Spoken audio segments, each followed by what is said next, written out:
Hi, I'm Angified. I started Angified Presents. We share the love of music.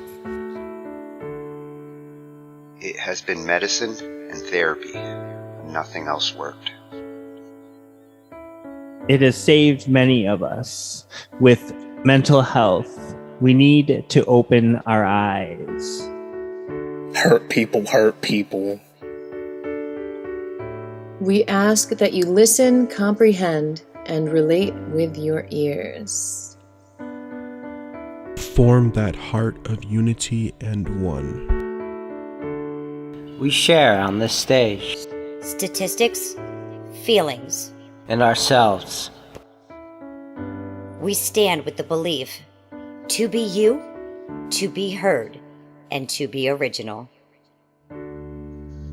We all may be different, with opinions and beliefs. At the end of the day, we are all brothers and sisters. We are family. We ask that you join us in a magical journey with artists from around the world. Open your minds, let in the love, and listen with your hearts. We all want a better tomorrow. Be one. Communicate and look out for one another. And then, and only then, will you find the world. We will find peace in all the world. You'll find the world. And you will find in this shining world, heroes among us and every boy and girl. Many have been broken, red hearts turn black. Love will melt the ice and turn it back, and you will find the world. You will find the world. You will find the world. And when you find a place called home, where everyone is free to roam, a whole new world, a better place for our children's futures at stake. And you'll find, with music in your soul, laughter in your hearts, together we can grow a better place, with love in us all. And you will find, together we can save it all. And you will find, and you will find a place called home, where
change on a PC or a Mac and even with a mobile device. We'll be talking about it all every Thursday night, from software to plugins and synths that entice. Dive deep into tech and let creativity take flight. Talkin IT. We're talking IT. Come and join in and have some fun. It's highly educational with a lot to learn. From bedroom producers to seasoned pros, we're breaking it down so knowledge grows. Whether you're a DJ or a beat making wizard, we got the tips and tricks to make your sound sizzle. Mixing and mastering, that's our jam, with the tutorials and tips on how much rev. Get the best quality from your setup and gear. Tune in every week and lend us your ear. We're talking IT. Come and join in and have some fun. It's highly educational with a lot to learn. We're talking IT. We're talking IT.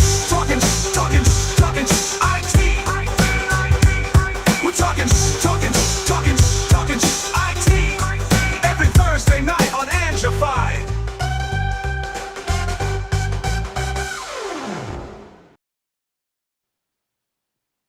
Every Thursday night on Angified. Highly educational. Yes. Don't forget, thinking cap. Wear it. Yes. And tonight we're going to have our drum thinking caps on. We're on to drums part 3. extra drums. Oh, and I feel like I'm just like at the tip of this rabbit hole so far. You know, we looked at the finger pads a couple of weeks ago, and then last week we also got a chance to check out metal and R&B to get ready for this WAG Finals Saturday. We're gonna find out who reigns supreme. That's right. Only 2 days. And we've got 2 tracks from the teams. It was a mashup of metal and R&B with team 1 is Mavi Hendrix and Maria Perdomo, and team 2 is Pinky Chew and Static.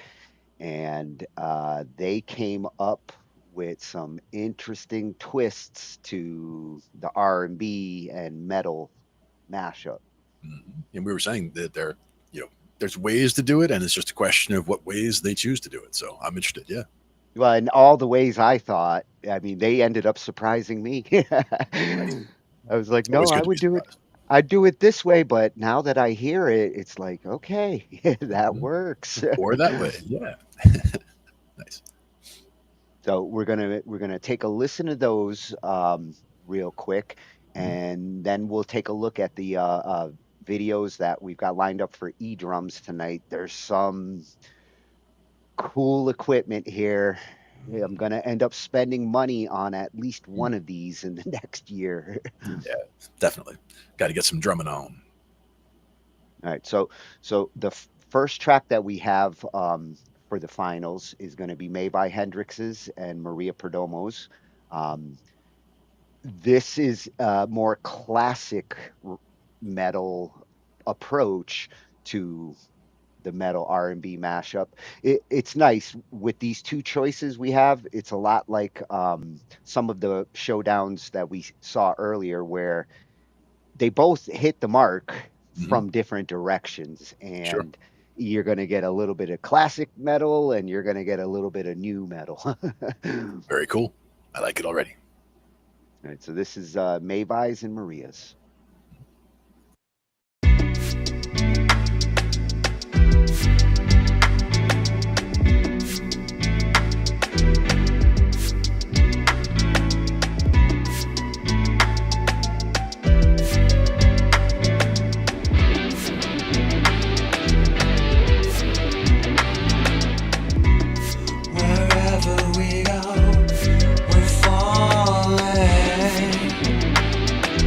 All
Nice. Oh, Very that's synth solo at the end is vicious. Yeah, and I love the contrast, the structure going back and forth like that. Very cool.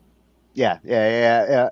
This is where, like, after hearing these songs for the last week and maybe my fourth or fifth listen, I'm starting to hear the things that I really appreciate in the different genres there. I picked up on some of the R&B that I hadn't picked up on the first couple of listens. The little bongo hand drum action that was coming in every once in a while. I was like, wow, that is the R&B element in the moment, along with that piano. Mm-hmm. Very cool. And on the metal side, the chukka chukka buildups going into the choruses. That's my jam. Without being overbearing too, without just slapping it all over everything on the whole song. Leaving it tastefully where it needs to be. Well done. I like hearing that right before the chorus starts because it's that signal that we're changing gears. And with metal, you kind of have to do that in a dynamic speed kind of way. Mm-hmm. Sure. And you got to get heavier. For sure. That was an awesome submission from them. The second one, Team 2, is Pinky Chew and Static.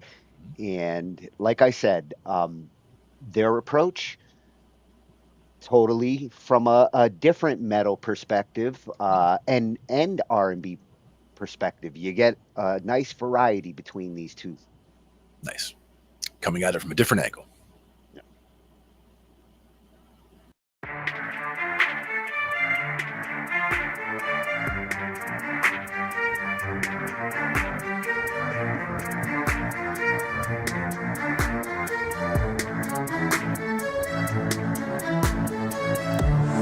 I'm screaming in silence, but nobody is.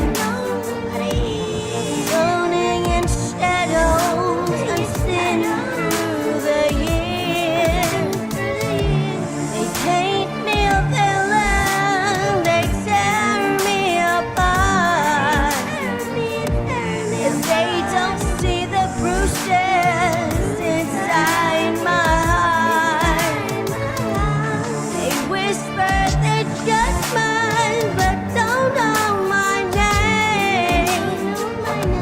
They don't see the struggle, just bury the pain. I'm breaking, but I won't fade away. I won't be a ghost in their twisted parade. They try to control me, but I won't obey. I've been through the fire, I won't burn away. Holding my breath as I drown in these lies, but I'm breaking free, I can see through the skies. These scars on my body, lessons I've learned. Each one a chapter, and pages I've burned. No more submission, no more regrets. I'm stepping beyond every single trap they set. I've come too far, I won't break again.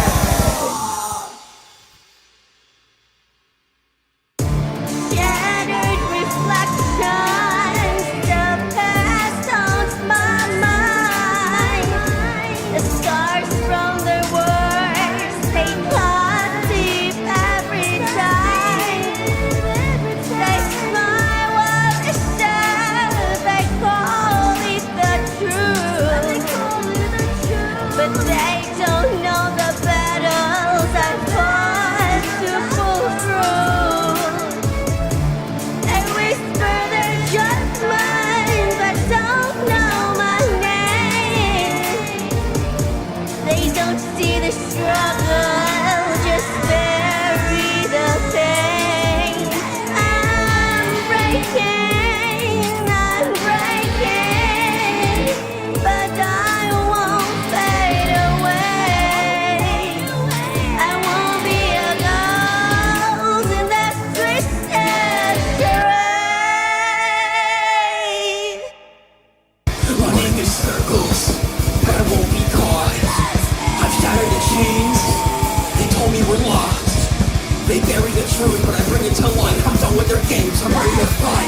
a cage, I found the key.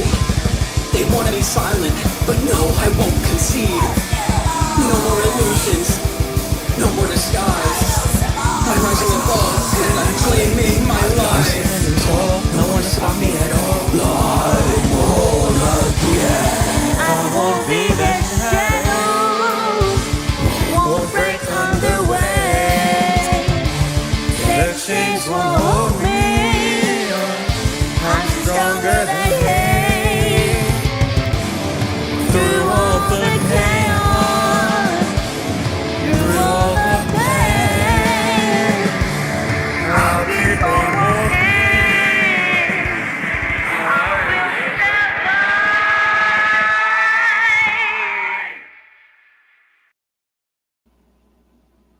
Right. Oh, that ain't your granddaddy's R&B. No, that's for sure. Again, the contrast, like it. Love the contrast between the sections for sure. Yeah, and they took that approach of like metal, or R&B, then metal, the R&B, then metal, which when you're mashing up two genres like this, that's the decision. Do you differentiate the genres with parts, or do you blend both parts together? And between the two different finalists, you got a little bit of both in those. Yep. One kind of more layering and one kind of more sectional. Sure. Yeah. This one I could see like being a transition in a movie or something, where like you're going from this scene where it's like amorous, that's the R&B, like there's love going on, or something romantic, and then all of a sudden all hell breaks loose and now it's metal. Yep. The big contrast, the jump. Yeah, it kind of, the energy reminds me a little bit of like that Meatloaf Bat Out of Hell kind of, like you go from lovey-dovey to like rawr. That's a good one too. Yeah. Good choice. Yeah, so it's gonna be a hard finale to, like, right now I'm on the fence with both. I equally enjoy both sides. Yeah. And for me, I love the fact that this, competition, so to speak, has brought such good music out of everybody, which is great. I mean, I love that. I've gotten to see other sides of all these musicians, sides I've never got to hear before. Exactly. And some of them might not have heard themselves do that kind of thing before either. And yeah, kind of stepping out of the comfort zone a little bit, which is great. It's a great exercise for anybody to do. Yeah. I think they've all surprised themselves in having to go through it with this kind of timeline and new collabers. All of that is a new challenge. Exactly. Very cool. So now we're gonna look at EDrums, which aren't like your typical acoustic drums, although a lot of these really try to give you the feel of an acoustic drum with the convenience of digital sets and signal. Yeah. That's the main thing, is again just being able to control just one signal out if you want to, and separate it to others if you if you wanted to do it the other way, that's all fine too. But it all depends. To the Talkin Shhh I.T computer. There it is. All right, let's see what we've got here for our EDrums night. Almost all freshies. I mean, there's a couple of channels that are go-tos for us, but 3 or 4 new drum centric channels that are awesome. And to start, Alejandro Cifuentes, he's going to explain why EDrums have an advantage. I mean, he says better. I would say has an advantage against acoustic drums, and that's kind of how I wanted to start the conversation with EDrums, because in the old days, as convenient as EDrums can be, there was a lot lacking in them until the last decade. Some of what we saw last week with that Zildjian cymbal, like Yeah. the final frontier of EDrums is finally being solved. Yeah, And definitely. Alejandro's gonna show us the benefits when you do go the eDrum route. And then now Alejandro is also one of the instructors and drum experts over at Drumeo, and I couldn't ignore Drumeo because as far as best drum channel on YouTube, this is it.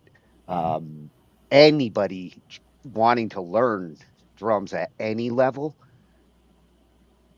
these are all the drum experts at your beck and call. Nice. That's going to be from at Drumeo. He's going to give tips for when you start playing with electronic drums because it's not It's different. like the acoustics. Yeah. And I couldn't ignore this one because this is like if I had all the money in the world and you wanted the absolute best choices out there. The professional serious drummer in 2025 is going to be looking at one of these kits. And some of them they are we saw the Zildjian, they're a little bit pricey, but the technology that they're putting into these acoustic sets is incredible. Yeah. Love to hear them, see what they got. Yeah, and that one's going to be coming from the ultimate horse's mouth, Sweetwater. They know professional drums. Oh, yeah. And I wanted to include this one because after NAMM this year, a lot of drummers were raving about this. And, you know, it's nice to see occasionally the small companies still being relevant in this kind of world because it does seem like the big companies, the Zildjians, are now gonna come in, but Efnote has this digital kit that blends the best of both and easy to transport. One of the things the drummers are loving is setup with this is instant. Yeah, just looking at those stands, that looks like it's going to be a lot easier, and it's good bracing. You know, keeping the drum kit where you put it, rather than having it tip over or feel wobbly or whatever. Yeah, that's another thing a lot of them who tested it said is it's like sturdy as hell. Yeah. And this one, this is probably the kit. If I do go down the digital drum, like I want to learn them, I really do. This is more in my price range. And as far as $399 or $599, the two Alesis kits he's going to show you here, you get a little more bang, literally with the $599, and I think I would stretch the dollar. But he's going to show, like, you know, at this bottom level budget, you can get an awesome kit. Nice. Yeah, yeah. I'm not a fan of the cymbals though. Just like you said, Yeah.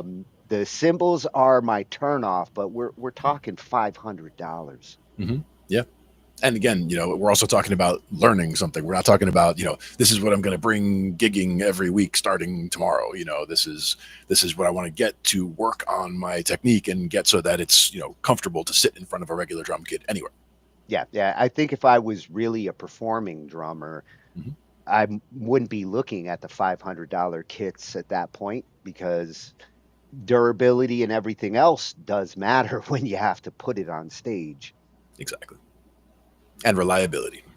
Yeah, yeah. And when you are dealing with digital equipment and moving it on and off stages, that's a little more sensitive than, you know, your traditional acoustic equipment. Yep. But be careful with it anyway. Be careful with it all. That's going to be coming from Cooper Drummer. And for the final video, I've got a little homework project. You know, Cole Seth, one of our Patreon supporters and good buddies in the music room. You know, we covered the finger banging a couple weeks ago, and he went and bought this, the Contact Machine, which has been.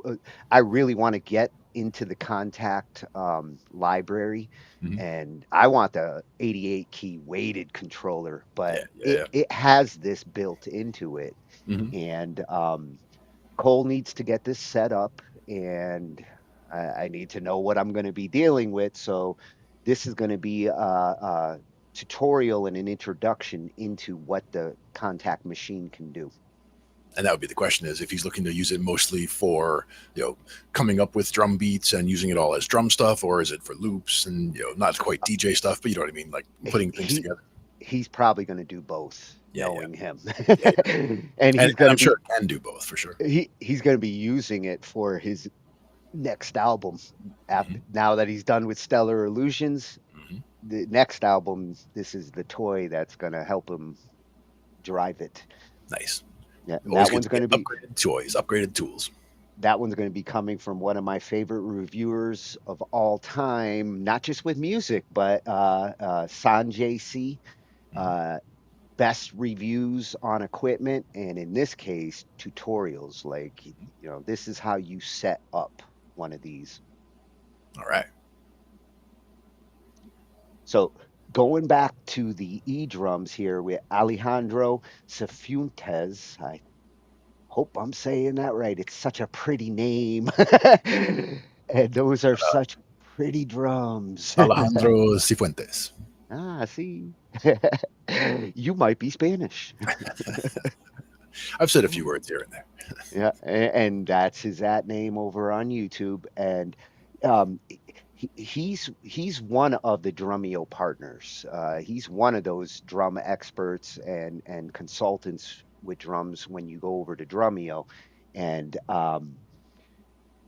I loved what he's covering here, because this is the perfect way to start when it comes to, hey, you're buying your first drum kit. It's 2025.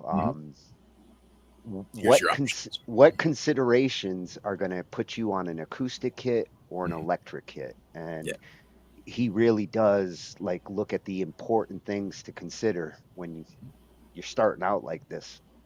And in a number of places that I have, friends who are musicians, and we have rehearsal spaces at their houses, and they do have like a regular kit and an electric kit in a lot of cases, because there's different things you might want to do with one versus the other. If you're using one for recording a specific sound, or you need, certain, like you were saying, certain triggers you can get automatically out of certain kits, whereas others you would have to do a lot of extra steps. Well, you literally can change the sound of your kit with the eKits, and right, exactly.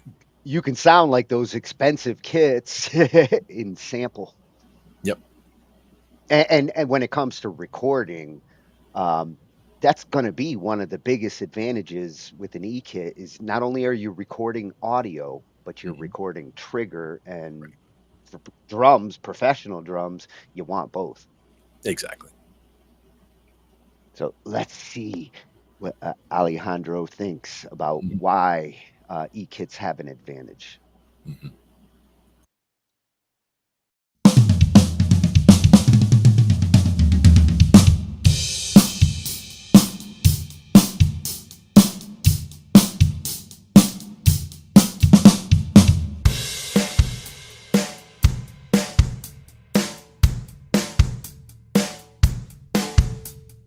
Thinking about getting a drum kit? Well, here are 5 reasons why an electronic drum set might be the perfect choice for you.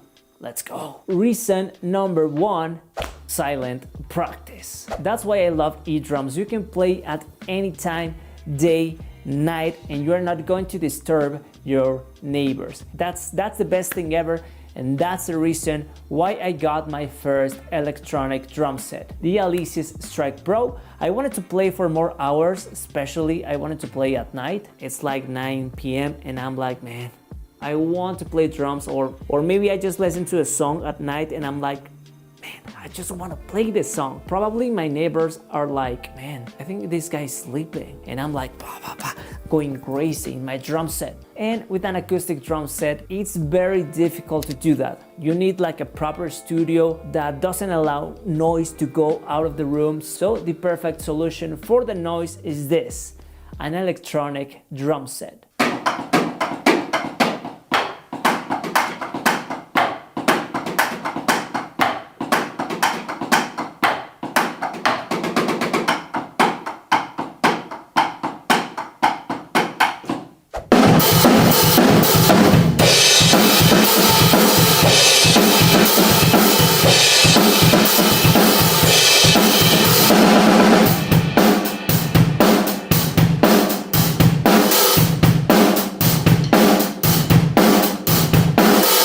Reason number 2, easy to transport. Another beauty of electronic drum sets is that they are very lightweight compared to acoustic drum sets. So even for me, when I record with EDrums, oh, it's so easy to move them around the house. For example, I just carry them, boom, out of the room, then I grab another one and boom, inside the room. And you can do the same. For example, transporting an acoustic drum set in a car, oh man, you will need a big car or maybe an SUV, because putting a complete acoustic drum set inside a small car, man, it's hard. So if you have an EDrum set, it will be so much easier to transport. If you're gonna have like a gig or maybe a rehearsal and you need to take your drums with you, EDrums are, oh my god, are just a breeze to transport. It is not as complicated as transporting an acoustic drum set. Man, it's so much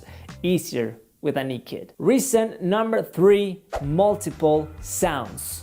Ooh, the fact that you can have multiple sounds in just one kit, in just one module, that will make your life easier. You can switch between sounds in just seconds. And that's one thing that you can't do with an acoustic drum set. If you want a different sound, for example, in a cymbal, you will need to buy another cymbal. Same thing with accessories. If you want to get a tambourine sound, you will need to get a tambourine. If you want a different sound for a drum, you will need to get a different drum, maybe a different snare. So the fact that you can have multiple sounds in just one drum set, oh man, that's beautiful for your pocket.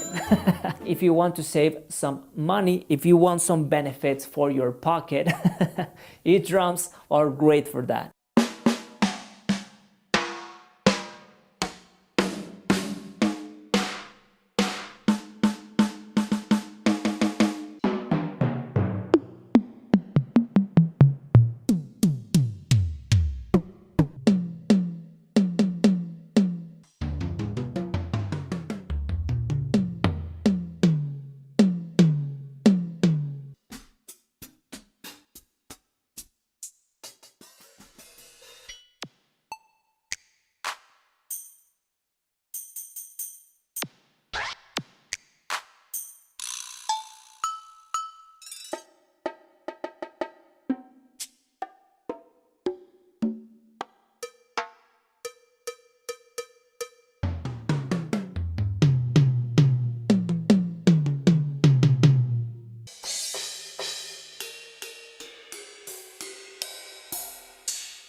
Reason number 4, MIDI compatibility. Okay, we are in 2024. Most EDrums, they are compatible with computers and they are MIDI compatible. So you will only need a USB cable. Most of the times you plug it into your computer and you can have more sounds for your drum set. They are called DAW softwares, and most of the times those sounds, they are better than the ones included in the module. But again, you can have unlimited sounds for your drums. And also you can record your drums directly to your favorite software, because again, with acoustic drums, you will need one mic per drum. And even if you want to take it to the next level, one mic per cymbal. So just imagine how many mics would you need to record just one drum set. Mics, cables, interface, man, it's a lot of work and it's a lot of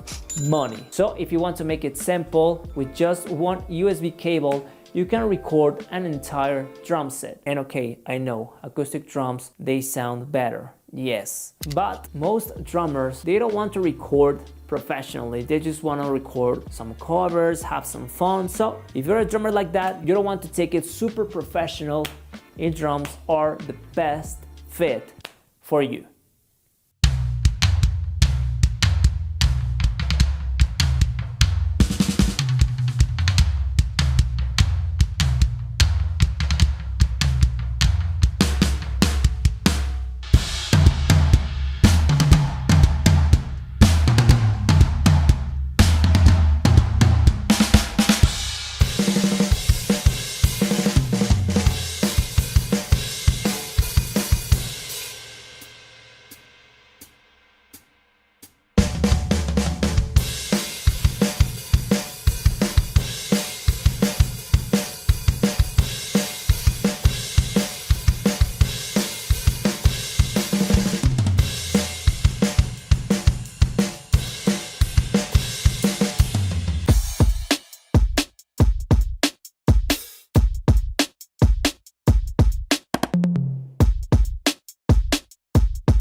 Reason number 5, space saving size, because size do matter in drums. So I don't know, maybe if you live in an apartment or your room is kind of small and you don't have that much space to put an acoustic drum set, again, EDrums can be the perfect fit for you. So, and just imagine this, you have your acoustic drum set and you want to get more sounds, so you get more cymbals. It's going to get bigger with time. New accessory, a new cymbal, a new drum, maybe a full-size kick drum, 2 full-size kick drums, I don't know. This will depend on you, but that is the hard part of acoustic drum sets. If you want to get more sounds, you will need to buy more stuff and your drum set is going to get bigger. And that situation doesn't happen with EDrums. Well, or maybe just with an expansion pack, it's only just 1 drum and 1 cymbal. You can have multiple sounds and keeping your drum set small, just keeping it at the same size.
And guys, that's pretty much it. Thank you so much for watching this new video. These were my top 5 reasons why an electronic drum set might be the perfect fit for you. Tell me in the comments below if you already have an EDrum set, or if you want an EDrum set, tell me which one you want in the comments below. And also tell me in the comments below if you have more advantages of having an EDrum set. And guys, thank you so much for watching, and I'll see you in the next one. Take care. Goodbye. It's cold here. Sometimes it's hard to speak in English. Damn. Oh, I know, Alejandro. I suck at English. He's better than me. Takes a lot of practice. And he convinced me I want an EDrum kit. And I actually want the one he's playing there because it's the most cost-efficient entryway. Yeah, and as you're saying, like, I don't know if you noticed, but the triggers on some of those cymbals or percussion things were coming from the rim around the toms as opposed to just being on the cymbals. So you can go from the cymbals to the edges, back to the cymbals, and get all kinds of variety going on there. Very cool. I love the way Alesis is padding and using triggers, side triggers on top triggers. That's why today's drum kits are getting so versatile. I mean, the response and the reaction he's getting there, the ability to like those cymbals, not a big fan of the plastic approach, but they look so comfortable in what he's doing. And he switched from a cowbell to a ride Yeah. without And the thing even is, blinking. as you're as you're playing, as he's swinging, like that's what he's hearing in the headphones. So it sounds like it's supposed to. So like when he's crashing into that crash, it really sounds like a crash. And that's why, it looks official when he's hitting it. And even though it's a piece of plastic, and even though if you're just listening in the room, it's just that thud sound, what he's actually getting is the crash that he's expecting. So it's And gotta sound right. his point about being able to play quietly when you need to, you heard how it sounded in the room. I Oh, mean, I doubt that like you'd really piss off your neighbors if you're playing one of those. Not at all. Even these cymbals, I mean, that I would have to really lay into the plastic cymbals to really disturb anybody, and it wouldn't be disturbing. It would just be monotonous if they heard it, because it would just be like I'm sitting there, tapping a pencil on the table, essentially. But the main thing for me was people living below, because I don't want to be stomping on the kick and have it like doom, doom, doom, doom, doom, and every time I hit, I don't want that to also go down through the kit into the floor. So I did try to put some padding between the base of the drums and the floor, so it absorbs some of that. So like one of those weightlifting rubber mats, basically. Yep. Something like that will just absorb a lot of the vibration before it actually gets to the floor. So I like using stuff like that to isolate. So yeah, good stuff. But those are all great reasons to consider the eDrum set. Exactly. And the portability, like he emphasized, it's so much easier. You can wear that thing. Just like, throw a belt around it and just walk around right down the street. You're all good. Well, you saw how he got it all into like the back of his car and didn't need a SUV. Yeah. Or even just the way he collapsed those legs, in tight, and just picked the whole thing up right through a narrow doorway and set up, and boom, you're dead. Yeah, that's how I move my shit around in this room. I move the whole thing if I can. Exactly. No sense taking it all apart. Nope. That was awesome, Alejandro. You've convinced me 150%. Nice. He's getting EDrums. Nice. Yeah. Very cool. Now we're going to go visit one of the sites he's partnered with, Drumeo. At Drumeo Official, monster drum site, 4.65 million strong. Nice. And tips and tricks on everything from every genre. When you look at the videos that they have, doesn't matter what genre you're into, if you play drums, it's there. Or if you want to play drums. Yeah. Well, and if you do want to play electronic drums, that's what this video is for, is those tips that you really should be thinking about when you go the electronic drum route. Because it will be different. Yeah. And if you've never dealt with, say, an acoustic kit, and it's like your first drum kit ever, might be even more important to understand what you're getting into. And what the differences are, Yeah. Oh, and this one we've got in our cloud.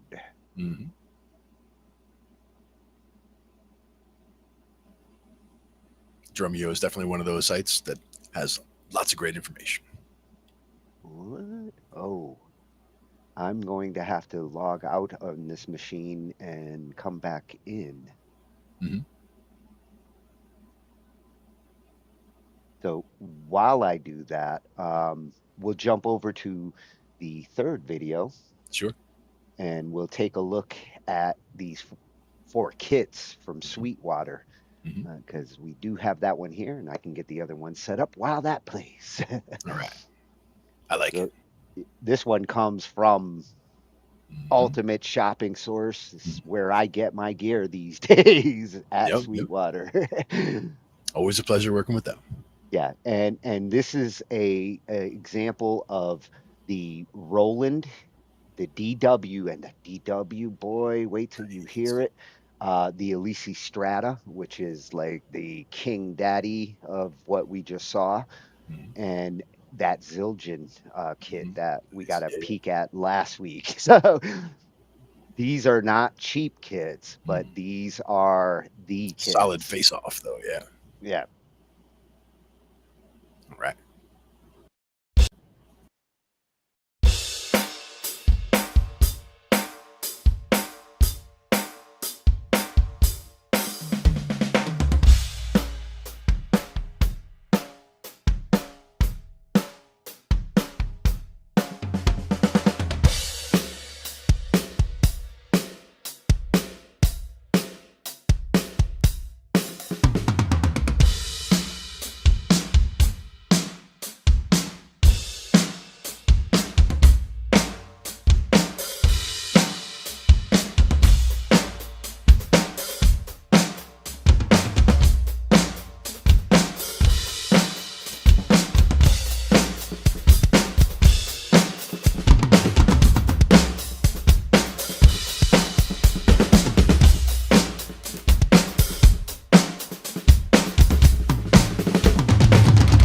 Greetings everybody, Nick DiVirgilio here, and I'm standing in between 4 of the best electronic drum kits on the market, and we're going to compare them. Let's do it. Over there on my left is the Zildjian ALCHEM-E. Next to that is the Alesis Strata Prime. Right here is the brand new Roland VAD 716, and next to the Roland is the DW-E. Now I'm going to go sit down behind each kit, play them a little bit, and give you some of the top features of each one.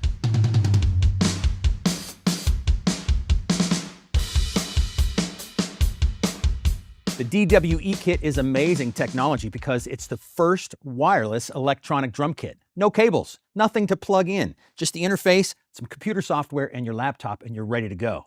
The drum shells are real DW Collector Series maple shells. You can actually take out the triggers on the inside, put on some regular Mylar heads, and have a real acoustic drum kit. The sounds all come in DW's SoundWorks library, and they are samples of real DW kits, some of the most famous ones they have. Maple Mahogany, Pure Maple, Purple Heart, even Don Lombardi's personal Slingerland drum kit. So combine all those amazing sounds with the ease of no cables. You can move this drum kit around any stage, just like a regular kit, and you have something really special.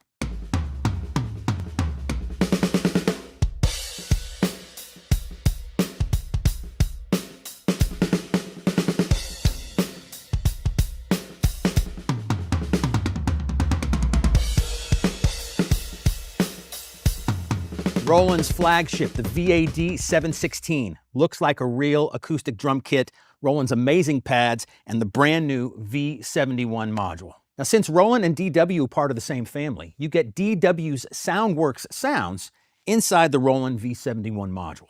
One of the great features of the V71 module are all of the ins and outs you get on the machine. Tons of direct outs, plus the stereo out. Send a whole different mix to your front of house engineer and have a separate mix for yourself. One of the very cool new features is the snare drum pad that comes on the VAD 716. The throw-off acts like a real acoustic drum.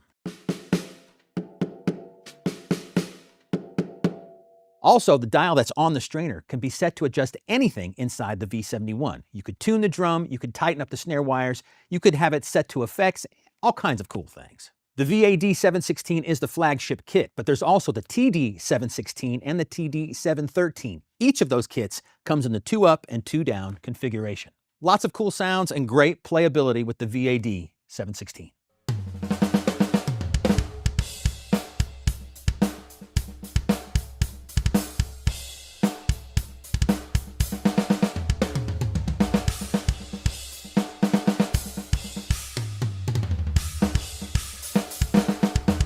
The Alesis Strata Prime is a very cool high-level pro drum kit, but what's really cool about this kit is the price point.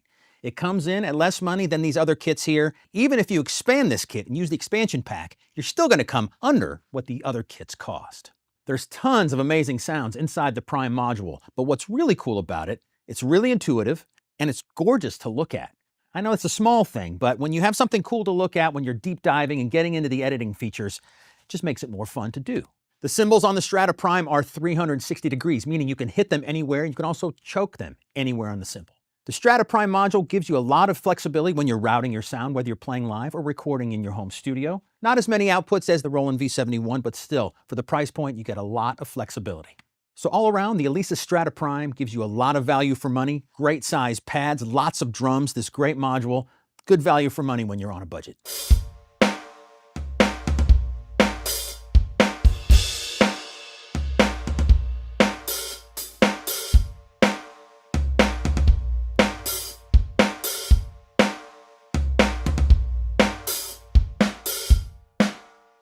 The Zildjian ALCHEM-E electronic kit is super cool. You got a great brain with lots of cool sounds, but you also get real Zildjian cymbals. They're perforated, so they're very low volume. You don't hear them much at all when you're playing them, but they're real cymbals. They play like real cymbals and feel like them in your hands. The eVault brain is very easy to use. It has a beautiful color display. There's all kinds of in and out options on the back. The pads feel really good, and again, the best feature I think of this kit is these real Zildjian cymbals.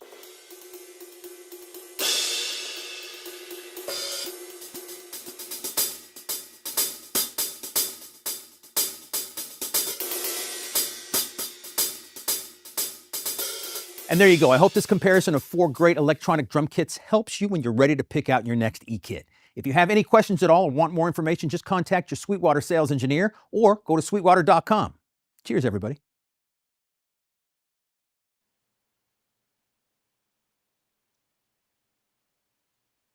Oh my God, that Zildjian is so sexy. It sure is. I love those. I mean, they, like you said, even the which one had the 360 cymbals? The one right before that. The Alesis. Yeah, the Alesis.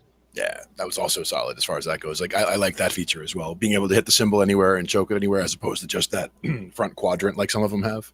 Yeah. And you know, when you're looking at the outputs, because that Roland is very impressive when you see all the routing options. You can have 2 separate mixes going at the same time. Exactly. But and that could be big, yeah. I didn't know that Roland and DW were part of the Roland must have inhaled DW at some point. Yeah, I wasn't following that either. And that is another sexy kit. The sound engine behind it and the build on those, they have made a name for themselves in the EDrum world. Mm-hmm. Definitely. And again, great running them through the paces there, you know, seeing the effect and seeing how they play, and they look like they would play amazing. Yeah, that salesman's so good, I want them all. Exactly. Just that first clip of him going from one to the next to the next to the next. You can hear the difference between them, but it's not like, you know, this one's so much better than that one. It's just each has its own character from what he was playing. Well, and it's nice to see the response time, because that's what's blowing me away with these modern kits. Mm-hmm. In the old days, response was the big reason a lot of acoustic drummers didn't want to go digital. Yeah. Digital couldn't keep up with the fast ones. Nope. And again, the feel and just, you know, it should basically be as if you're sitting at a regular kit is what it comes down to. So like the targets you're hitting and how they respond to you hitting them is really what it comes down to on those. Yeah. And those cymbals. Yeah. Well, I think that would be, to me, like the ultimate extension of that. Like if you expand forward to what they would go with the drums would be like just a single like post in the middle that comes out with like the pads, like the actual surface that you're hitting as like a paddle almost. And like you're just hitting that, you know, so there's just no shell around it. There's no body to it. It's just, you know, like a tree with each of the things that you're going to hit is like a leaf coming off of the tree. So you can just, hey, if you could turn it into one pole with all these drums. Exactly. I'll buy one of those. We'll look into that. So now we can get our Drumeo official video up. Nice. Get our tips for playing with electronic drums. Right.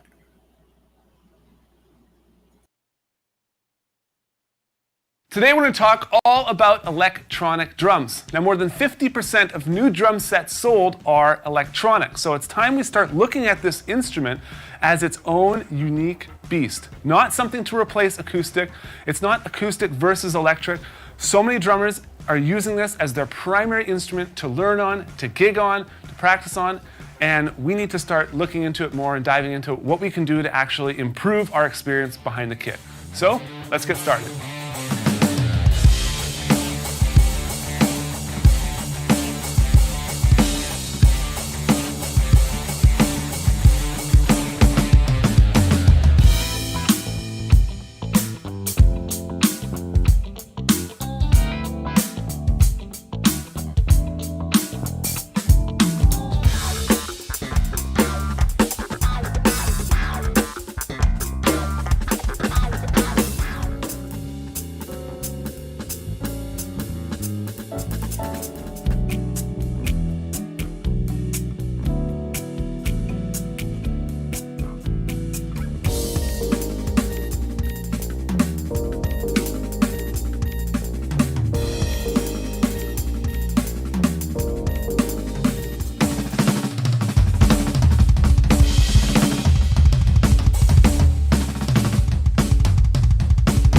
Now, electronic drums can be a great way to get started. They're really compact, they're quiet, so if you just want to play with headphones and not bother anyone else, if you live in an apartment or things like that, it can be a great alternative or a great primary drum set. Now, I've actually gigged on electronic drum sets before, and obviously I've gigged on acoustic drum sets a lot. Now, everyone has their preference, as I've been playing for more than 20 years, but personally I do prefer acoustic, but there's been many, many situations where the only option has been electronic, and if you know some of these tips, you'll be able to make the most of it in these types of situations. And for those of you who play electronic drum sets regularly, please feel free to put your tips in the comment section below this video so we can all share and help each other. So to get started, I just wanted to suggest that if you are primarily going to be playing electronic drums, it's really important to get some great headphones. Now, I'm just using these Shure in-ear headphones. I don't know the exact model, but they're around $99 to buy some of these, and they sound really, really good. They still have a nice amount of bass in them, but there's also other great headphones that you can choose to buy and really invest in some of those. If you're just using the normal, earbuds where there's a lot of other ambient sound coming in, it could really disrupt the experience and make it not as enjoyable. So start there. So once you have some decent quality headphones, the next thing I would suggest is that you take some time to learn the module. Now, you can do this just by reading the manual. I understand the manuals can be kind of dry. In Drumeo, we are creating some courses on specific electronic kits that kind of guide you through the process of unboxing, setting up, learning the module, different tips and tricks like that, although we don't have every model in there. But there's tons of videos out on YouTube where you can kind of browse what other people are sharing, what other people are doing with their module, and you can really learn a lot just from everyone else. And so take some time to really get to know the module. This is a kit I literally just sat at. I hadn't really played this that much, and we were together with the guys here, we were kind of figuring out how to turn up the music, how to change the kit, how to play different songs, and I was just kind of diving in and figuring it out. But if this kit was going to be my main kit at home, I'd really study how to use this module, how to get the most out of it, how to customize the drum sound, to change the tuning, change the triggers and how responsive they are, really try and make it fit my playing style as opposed to just leave it how it is out of the box. Everyone plays kits a little bit differently, and so based on how you hit them, where you hit them, your level of dynamics, you might want to go in there and adjust those types of things. So as I was preparing to do this lesson, I asked everyone on Facebook and Instagram, and I said, what are some tips for electronic drummers? Because admittedly, I don't play electronic drums that much, but I wanted to kind of get a pulse on what the community is saying. And one of the tips was kind of surprising and one that I've never heard before, and that is using nylon-tipped sticks. Now, this is most applicable when you're having a mesh head. Okay, so you'll see here on the snare drum, this is the Roland mesh head, and if these wood tips were splintered or anything like that, and I was banging on the drums over and over again, so this could actually damage the mesh head, and that's why nylon tips would be a better choice. The reason drummers use nylon tips or wood tips on the kit is because the tip actually does change the sound on the cymbal. So if you're playing an actual cymbal, not a rubber cymbal, the nylon tip will sound different. But on electronic drums, the type of tip you have on your sticks, it doesn't really make as big of a difference. It doesn't really make any difference, to be honest with you. Now, the next tip I want to give you is similar to the nylon tipped sticks, and that is with your bass drum pedal. Now, you'll see here I'm using the Yamaha bass drum pedal. I know it's a little bit sacrilegious putting a Yamaha bass drum pedal on a Roland drum set. Oh my goodness. These two, they really hate each other, right? Not really, just joking. But the felt bass drum beaters hitting against the mesh head, I have heard reports of that actually damaging that mesh head, wearing through it quicker, and so it's just something to be aware of. Some people are saying to use a plastic or a wood beater, as that will wear down the mesh in a much, much shorter time. But for me personally, all I've seen is it starting to fluff and flake all over the place and just kind of wear down the beater as opposed to the head.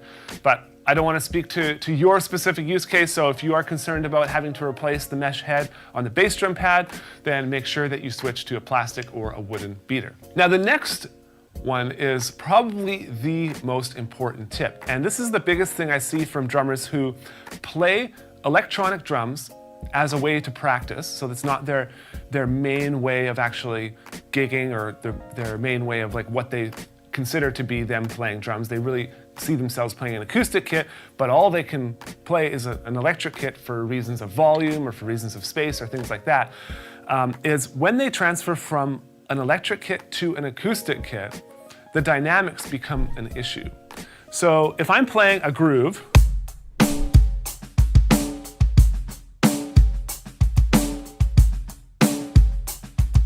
I want the hi-hat to be louder, a lot of drummers will go into the settings and actually just turn the hi-hat louder, rather than actually just hitting it harder. And then when they get to an acoustic kit, they can't do that. And so you see a lot of drummers going from electric to acoustic, and they're hitting their hi-hats way too hard. They're hitting their snare way too quiet. They're hitting their bass drum way too quiet, because when they're playing their electronic kit, the bass drum is loud. You can make it loud just from simply tapping it, by just going into the module and making the trigger that responsive, and it's just cranking up the volume on that. So you still have to be mindful over what you're practicing. So what I would suggest doing is taking one ear out and actually listening to how you're hitting the rubber pads. I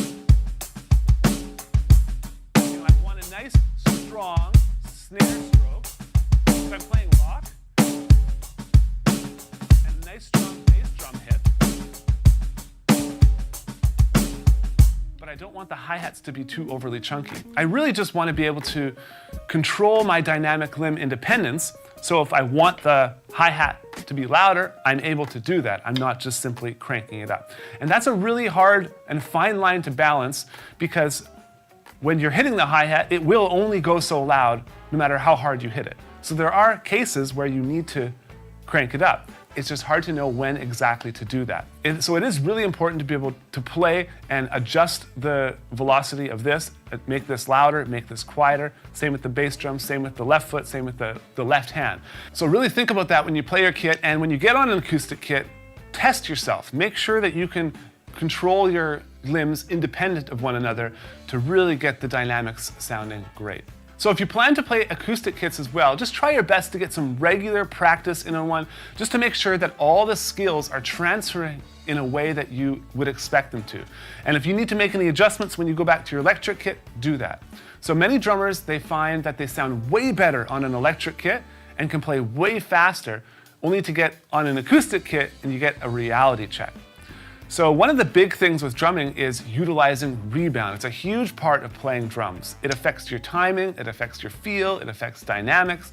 And the differences between the rebound on an electric kit and a rebound on the acoustic kit is massive, okay? So my floor tom here is a rubber pad.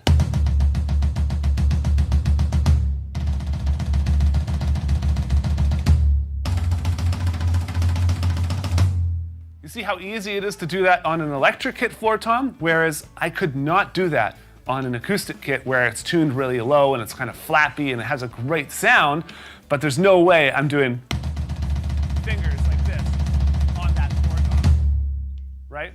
So transitioning between the snare and the floor tom is a lot easier when you're playing an electric kit, because the feel is very similar. They both feel a little bit like trampolines.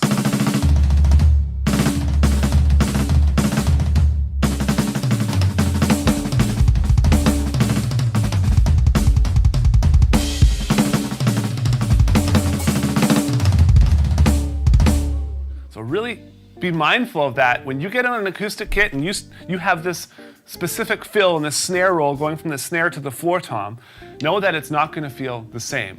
If you're used to practicing on an electric kit with your band or whatever, then you go and you finally do your gig, you're so excited to get to play your acoustic kit, you're out of the house, no one's going to complain about the noise. You go and do your big fill. Siri thinks I'm excited. Check it out. What was that? You got me. All right. So apparently Siri is listening in on this lesson as well. He needs to learn some stuff about this. So as I was saying, if you have that big fill, you're ready. It's your moment to do your big fill. You're gonna start flying around the drums on an acoustic kit. It's all gonna fall apart if you've never actually practiced it on that acoustic kit before, because it's going to feel way different. Now, another thing that you need to consider if you're going to be practicing on an electric kit but also playing an acoustic is you really need to still understand the basics of drum tuning, okay? So you need to be able to go to a house kit in the church or in the club or whatever, and you need to be able to tune it and get it to sound really, really good. If you're used to just flicking on the module and you've got great sounding toms,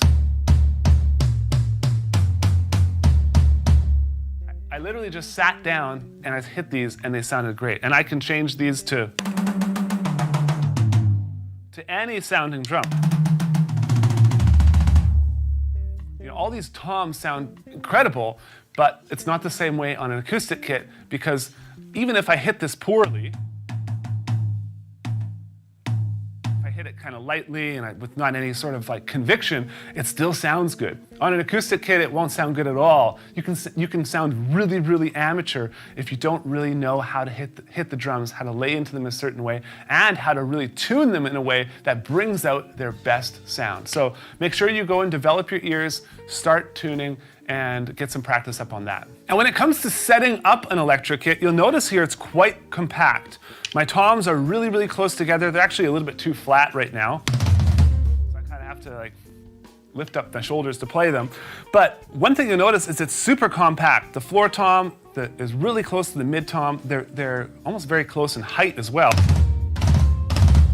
Whereas normally the high tom, or the mid tom I should say, would be a little bit higher, farther away from the floor tom. There might be a ride cymbal blocking because I have a nice big 22-inch or 21-inch Peisty ride here.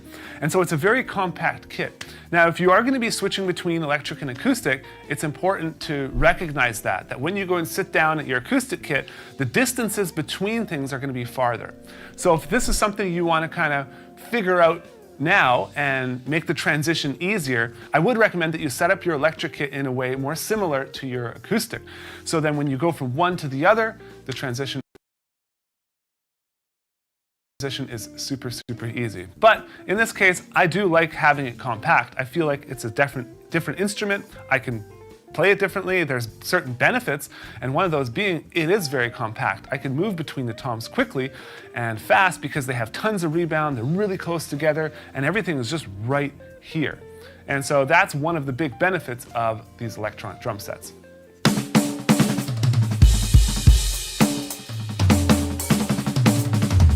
So there are some tips for those of you that are playing electronic drums. If you have any more tips or if you have any questions for me, please leave them in the comments below. It's really important that we share with each other what is working, what isn't working. We can all learn so much from each other. And if you play an electronic kit and you hear people telling you, oh, you should get an acoustic, or this isn't a real kit, just ignore them, okay? It's not gonna help any of us to even consider what those people are saying.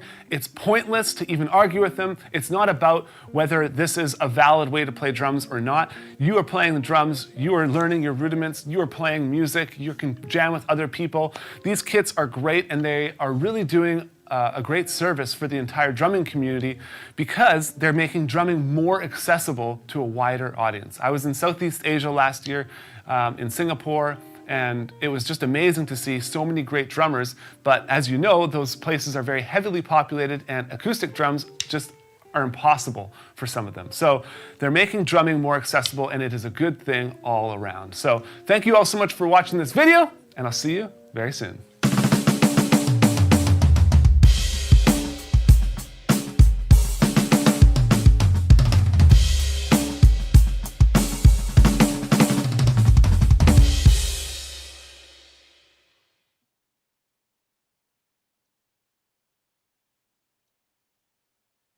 Oh, amen. They are making it more accessible. And, you know, first, that you can mix a Yamaha kick with a Roland set. I was like, whoa. I mean, I know you can, but like How you said, dare you? it's almost sacrilegious. Almost. I have seen it done though. I mean, as far as mixing and matching and whatever, it's whatever works. It's what you have. It's what it's what you had to replace or whatever. I mean, you make it work with whatever. And when it does come to the different brands, the kicks, they're all kind of different. So if you do prefer one, I'm surprised it's the Yamaha, but whichever one you like. That's the whole thing is, whichever one sounds the way you like, it's got the right feel. That's also important. Whichever one triggers the most. His points about, I like that he mentioned the response and the difference when you are on an acoustic kit. I was thinking as I was watching this, I can see drummers buying these eKits so they can practice at home. And like he said, you go to the stage and you get to play on your acoustic kit, but you do have to do some mental reprogramming on how you hit his point about like the hi-hat and cymbals, and when you hit them with the MIDI, they're almost too perfect. Yep. And that's the thing is, you have to play within that range. Like you have to know where 0 to 100% is, or I should say 1 to 100. And then, know that you could hit it at 120 or 150 and it's not going to matter. It's still only going to come out at 100. So you have to dial in to where you want so that you get some dynamics in your playing. Otherwise, if you're playing at everything between 120 and 150, you're just getting solid 100% all across the board. Yeah, and with MIDI, MIDI velocity and levels, it's from 1 to 127. So once you hit 127, you might have to go do something like he suggested, where you adjust the channel volume for that particular instrument.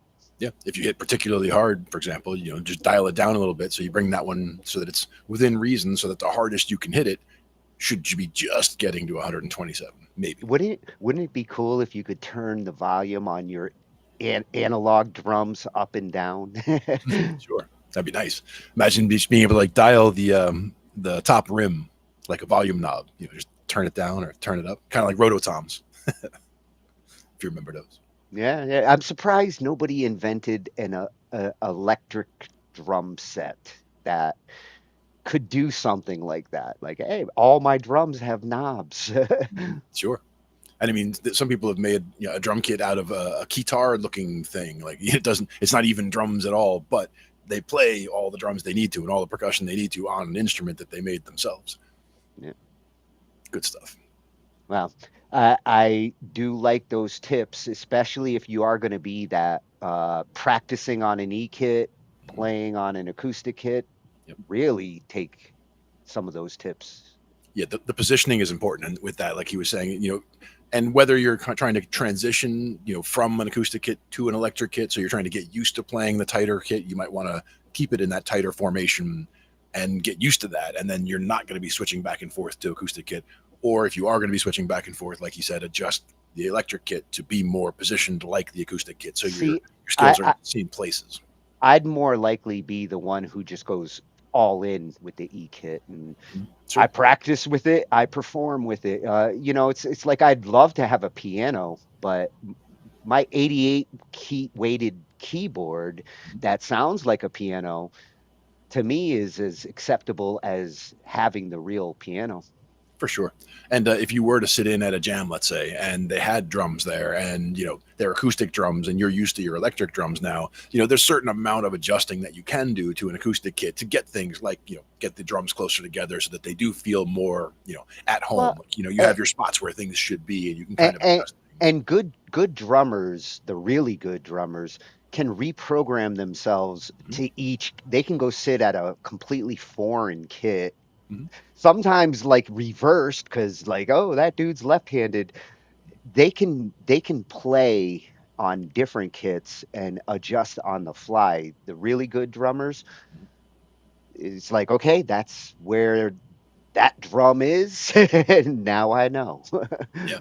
I mean, some of the best drummers that I've worked with work on the simplest of kits, where it's it's small for even a cocktail kit, you would say, where it's just a kick, maybe only one tom, maybe one up, one down, but keeping a very, very small footprint, because they had a big band. Like some of these are 8-10 piece bands, so they need all the stage space they can get. So he keeps it as a very tight kit, but manages to get a very full sound, because he does have a double kick pedal in there. So the double kick pedal, small kit, and you can get what you need, and it's kind of a necessity. Music, kind of a necessity nowadays. Exactly.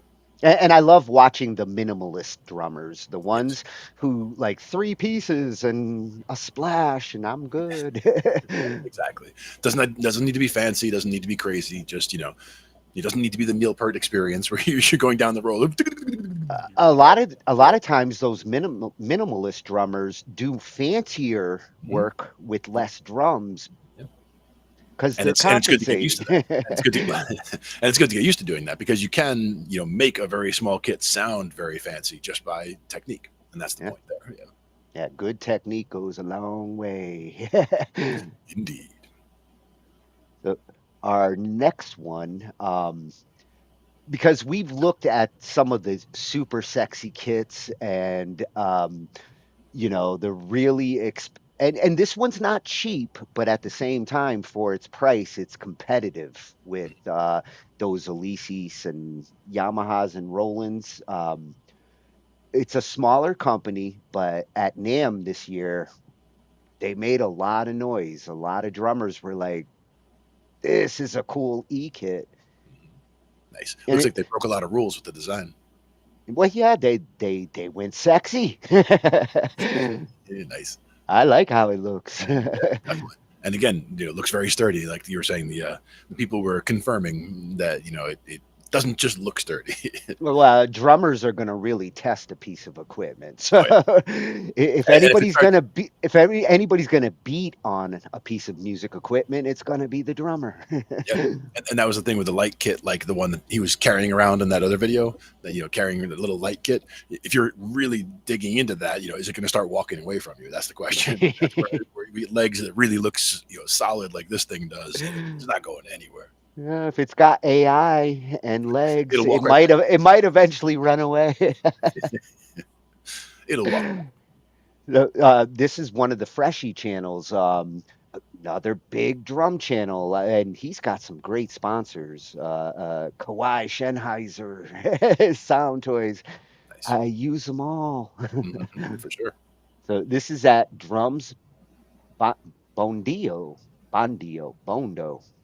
Drums a Bondo. I like it.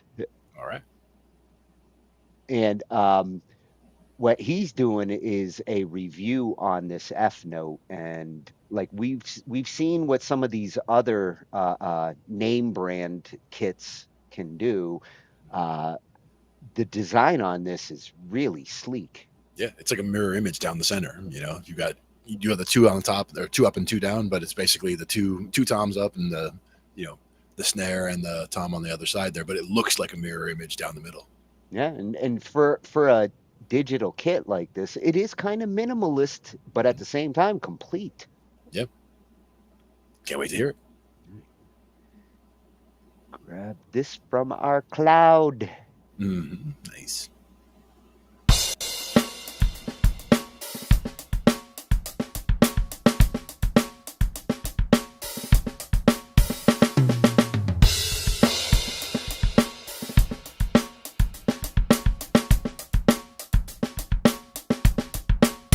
Hello and welcome to Drums Bonito. My name is Lars and this review is about the Efnote 3 Style B eDrum set. The kit doesn't want to look like an acoustic drum set, but on the other hand, it clearly stands out from the conventional eDrum sets with their typical rack systems. For a price of 2,300 euros, the manufacturer promises authentic acoustic sounds and intuitive operation via touchscreen. I will first tell you about the technical specifications, then play a few sounds and kits, and finally give you my conclusion.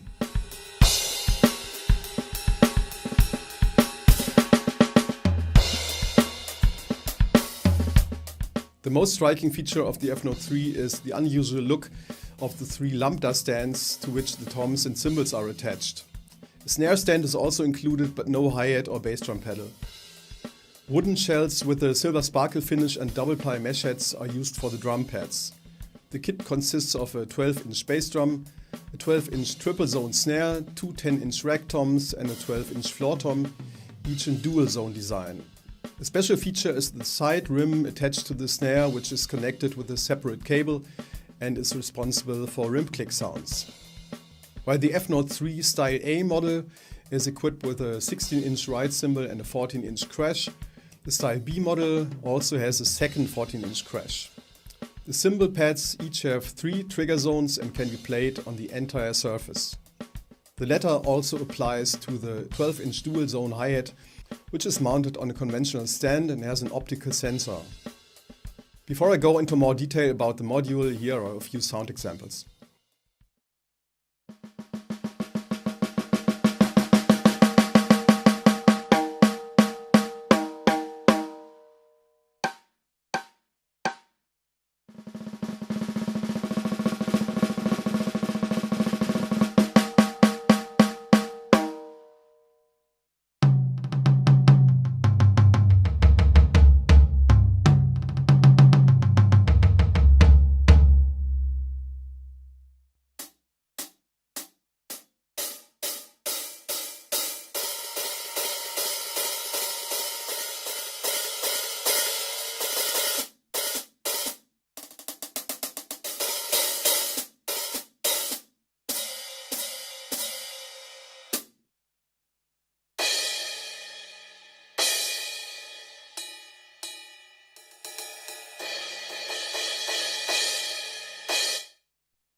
The module is controlled via touchscreen. There are two sockets for audio in and headphones, as well as the power supply connection on the left-hand side of the module, while the USB port for connecting to the computer is located on the right-hand side. Two multi-ports are responsible for all other connections. The 111 multi-layer samples of the Efnote 3 are mainly made up of acoustic drum sounds. The editing options include pitch, dampening, EQ and reverb. It is also possible to layer sounds. Up to 50 edited sounds can be stored as user sounds. The number of preset kits is 16 plus 34 programmable user kits. Additional kits can also be imported via the Efnote website. The Efnote 3 also has a selection of practice tools that can be used to train timing, accuracy and stamina, as well as 99 drum loops that can be used as practice templates. The extensive routing functions are a particular strength of the Efnote 3. Here are some more sound examples.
And here comes my conclusion.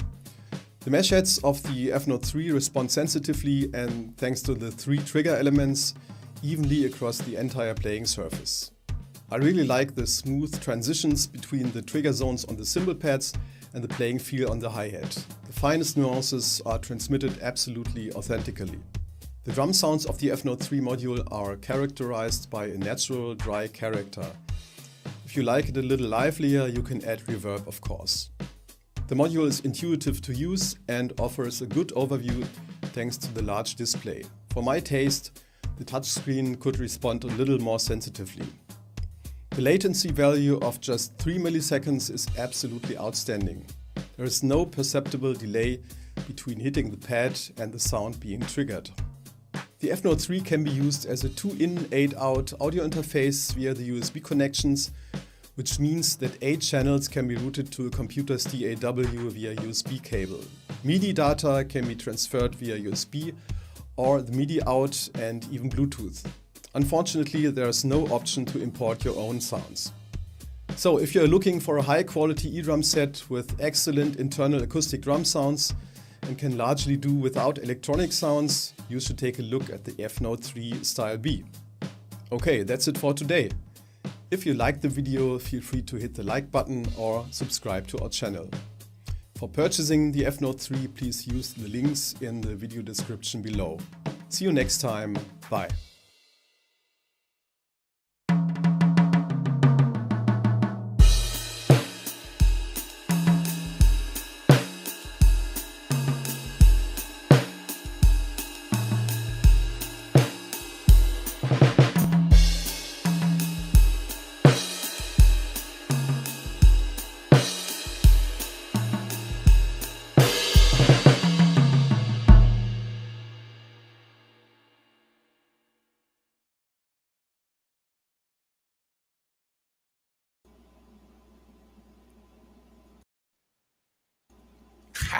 Your turn. Glenn, where'd you go?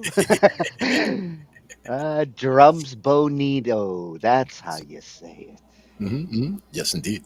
And again, great taking it through its paces. Well done.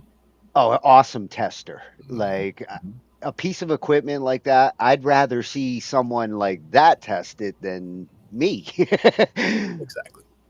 Exactly. And same, one thing I was thinking about is the difference between the electronic and acoustic kits, and the same, kind of a difference that guitar players have between an acoustic guitar and an electric guitar. Like if you're used to playing all your riffs on an electric guitar, and then you go to a show and something you're going to play on an acoustic guitar, you're like, oh yeah, it's the same thing. It's really not. Like when you start playing on the acoustic guitar, you'll find you might feel like a beginner again, because it is a whole different feel than it was. I feel the same way when I play with the bouncy plastic keys. Yeah. This is not the same as the weighted. And some things you can play very fast on the chiclet little light keys that you wouldn't be able to play as fast on weighted keys. True. But that's one of those things where if you get used to one, the other can be more difficult, but the notes are all the same. So like once you understand where all the notes are and the things that you want to hit, that's fine. But it comes down to the technique really at that point. If I was playing more like dance keyboard parts, the bouncy keys are awesome. Yeah, exactly. But I tend to write piano stuff. So like bouncy keys can work with piano, but it's not the same. No, the weight does come into it a lot. Yeah. And with the drums, looking at the cymbal action on this one, again, these cymbal designs, very interesting. They are plastic, but they seem to respond like metal. The way he was playing it, you could hear the dynamics as he moved around on it. And yep, he was testing the multiple zones, and he'd mentioned that it was optical, I believe, the hi-hat. So like, as it's opening and closing.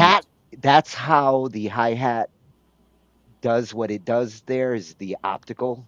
I assume so. I mean, I'm not sure the full, the trademarks that are all involved there, but my assumption is when he mentioned optical, I'm just thinking when it's going up and down, there's, it's like an optical mouse or trackball, it's tracking the motion at a very fine level of detail, optically.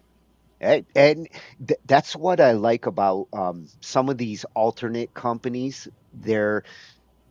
This technology, they've been doing digital drums since the 90s, but it's evolved, it's changed. Some of these companies are taking unique approaches to triggering and reading the MIDI triggers. Yeah. And I mean, when it comes to vibrations, reading that optically makes a lot of sense because, light travels very, very fast. So, if you got even very, very fast vibrations, you'd be able to catch nuance with light. So. What's going to be interesting with MIDI 3 standard is ratified now, and it takes 1 to 127 and pushes it to levels that are in the tens of thousands. Tomorrow's technology is going to read like it's going to be like going from 16-bit to 64-bit. Mm-hmm. Yep.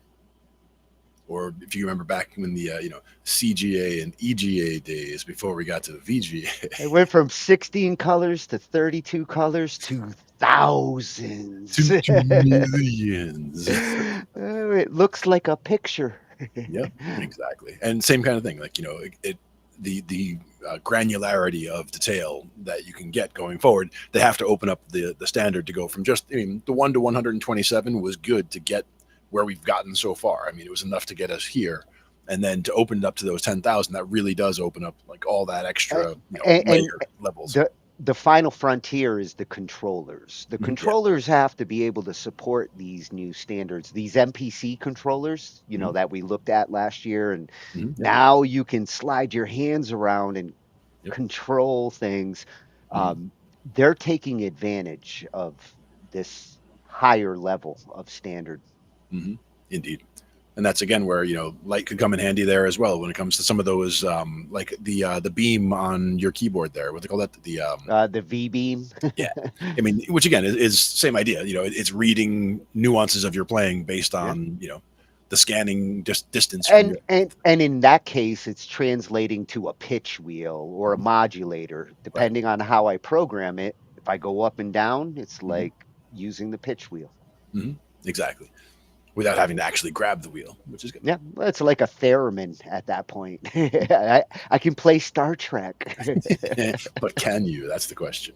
I've watched enough of it.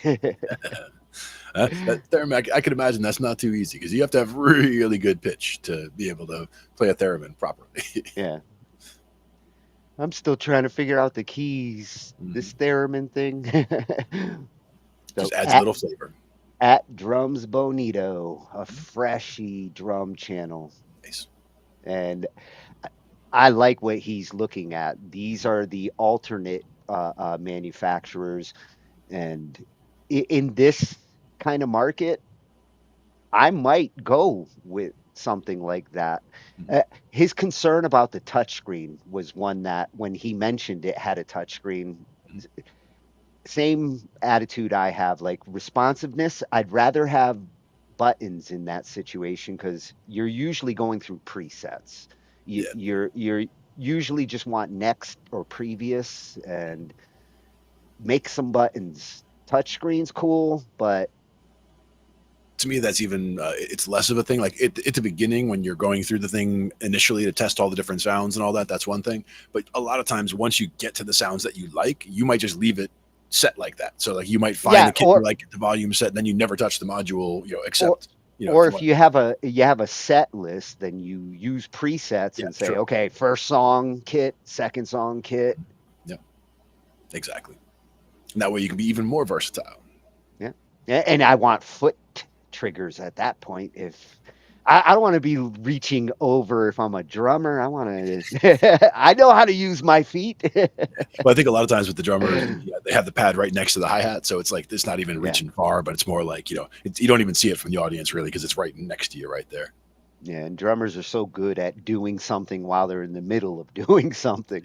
Yeah, for sure. I see them sometimes. Like some of the drummers, they'll while they're playing in the middle of a song, they'll like tuck one of the sticks under their arm and keep playing while they're keeping the beat going. You didn't notice if you weren't watching the drummer, you didn't know anything happened. And he's just like you're reaching over and adjusting something or reaching over to grab something, and then grabs the stick back and right back into where he left off and keeps going. It's like damn. When a drummer's bored, a good one, he'll just sit there and twiddle that stick while he's doing what he needs to. Exactly. Because he can do the whole groove with one hand. We've seen some of these kits. The ones we're going to look at here, Alesis, my most likely choice that I'm going to go with. Although I'm kind of changing my mind, like looking through these different choices. But at Cooper Drummer, that's with 3's instead of E's, over on YouTube. He goes through the two kits that right now are the ones that I'm considering. One's $3.99 and one's $5.99. Both by Alesis. The Nitro Pro versus the Nitro Max, and I'm a Red Bull kind of guy. So Max is right up your alley. Yeah, I think the extras that you get. But as we saw in the earlier video, these Alesis plastic cymbals, I know it's a turnoff for me too. I'm like, but seeing them in action is kind of convincing me that, like, I might just be thinking in my head, plastic cymbals, no. Yeah, and that's the thing is I probably have the same kind of feeling about them, but again, I would have to sit down at a kit and actually try them and see how they feel. They might be, they feel and sound totally natural. Who knows? Yeah, the pinch test would be my ultimate. Exactly. How quickly do they choke? Let's see these two bad boys in action. $500 drum kit. Nice.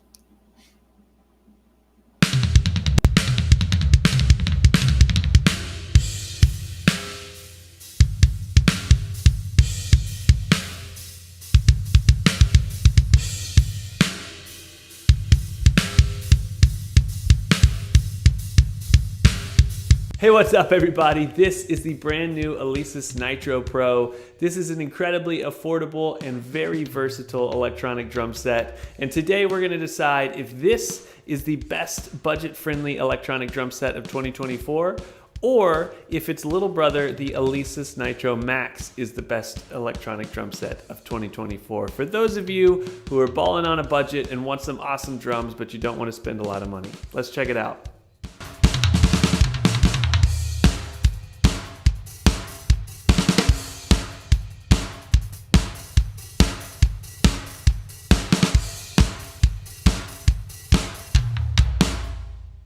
All right, so you're obviously clicking on this video because you're interested in electronic drums and you also don't want to spend a ton of money, which is great because honestly, electronic drums have come so far. I never in my life would have thought that I'd be sitting behind a kit like this for the price that you can get this kit at. This is only $5.99 and its little brother, the Alesis Nitro Max, is only $3.99, which is crazy that you can get a full-blown electronic drum set that can sound this good, that can do this many things for those price points. But now you have to make the decision of whether or not you want to spend the extra $200 for the Alesis Nitro Pro kit, or if you want to save that $200 and get the Nitro Max kit. And that's one of the reasons I wanted to make this video, because honestly, you can't go wrong with either kit, but there are some differences that are not necessarily super apparent just from looking at the kits because they kind of look similar. So let's check out what those differences are. All right, so one of the first big upgrades for the Nitro Pro is the 8-inch mesh kick tower. This is an upgrade over the 6-inch rubber kick tower from the Nitro Max kit, and it allows you to play double kick pedal as well as get a more realistic feeling from the drum surface of the kick tower. That mesh feels better than the rubber, and it's certainly nice to be able to play double kick. Now, if you don't need double kick and you're trying to save the money, the rubber kick tower from the Nitro Max does work quite well for the single kick. Now, all of the toms on the Nitro Pro kit are now dual zone triggers. So that means that you trigger a sound in the middle of the head and you trigger a sound on the edge of the head like a rim. This is, of course, more realistic to a normal drum set experience. The Nitro Max kit only has the single trigger in the middle of the head. In most cases, you're not going to play the rims, so it's not a huge deal, but as you grow and as you learn as a drummer and you're more creative and more intricate and interesting in the way you approach the drums, you may find that second zone of sampling really, really fun and a cool way to upgrade your playing and give yourself something else to try. On both of the kits, your toms are 8-inch pads, so no difference in size between the two kits. All right, so next up on the upgrades list is this snare drum here. This is the Nitro Pro's dual zone deep snare drum trigger that is 10 inches. The Nitro Max has a 10-inch snare pad that is dual zone, but it is not quite as deep. So this gives you a little bit more of a realistic playing experience. You get more of the cool red finish, which you guys know I'm a fan of red. And it just feels like you're hitting something that's a little bit heftier, which is cool. I wouldn't say there's a huge difference between playing the shallow and the deeper snare drum pad, but it does look cool and it does feel a little bit like you're hitting something with a little more depth. All right, moving on to the cymbals. They are the same size as the previous Nitro Max kit, except now you get a choke on your crash and a choke on your ride. This just gives you more options when it comes to playing, more things to practice, more ways to enjoy the kit and experiment with your drumming. Make sure when you set up the kit that you put the single zone 10-inch cymbal on the hi-hat so that the other two can choke. Otherwise, you'll have a choking hi-hat and not the choking crash or ride.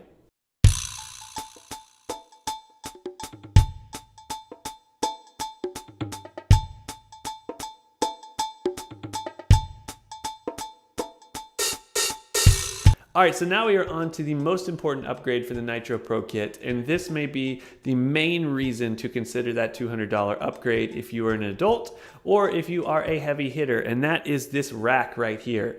The Nitro Max, one of my biggest complaints is that the rack is a little bit flimsy.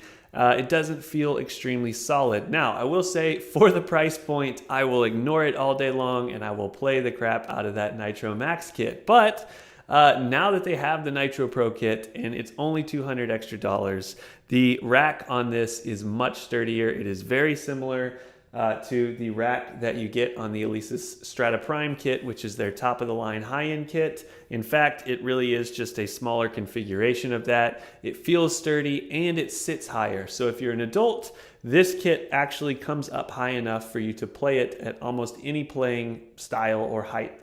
The Nitro Max kit, that's another complaint, is that it's a little bit short. Now, I like to play sitting low. I have long arms. I'm not super conscious of my posture, so I can play a Nitro Max kit and be happy. But if you want to make sure that your drums are up high and that it feels like a bigger, more adult playing experience, then the Nitro Pro kit is for you. If you have a small child though, it may actually be a good idea for you to consider the Nitro Max kit because it sits lower and it is of course more affordable. On both kits, one of the coolest features is the built-in Bluetooth. So you're able to connect your phone or connect whatever Bluetooth device that you want to play sound through the module and it instantly connects and then will play through the mix into your ears, which just makes it so easy to sit down and practice and play songs. You've also got a great little spot to set your phone so that you can see it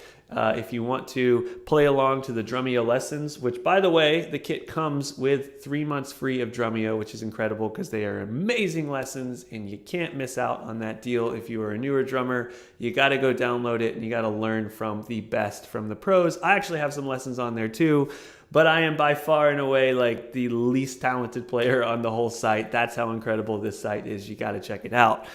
But say you're practicing your lessons, you can set your phone there, you could set your iPad there, you can set whatever other device it is that you are wanting to stream your music from, you're wanting to look at, you're wanting to watch an instructional video. This is absolutely a seamless experience to have a ledge mount that you can just set your phone on. It works so well.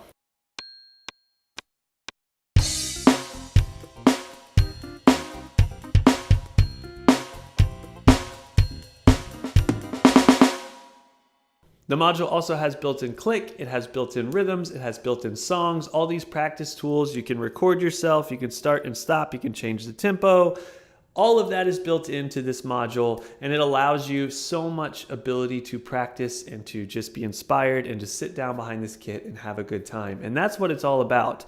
For this price point, you cannot beat either this kit or the Nitro Max kit. Not to mention, if the built-in sounds are not enough, if you want to record something really, really high-end level and it's not just for practice, you can hook this up via USB out to your computer, and you can trigger external samples and VSTs. And the Alesis Nitro Pro and the Nitro Max come with BFD Player Free, which is their own built-in VST sample software that they give to you. So most electronic kits, you have to go buy a VST, you have to go buy a sample pack, and I'll show you something that's really awesome that I have worked with and purchased. But in this case, the BFD player gives you some incredible samples, a great built-in module. It's plug and play. You literally hook up the cable to the BFD player. It knows what kit you have, and you just start playing.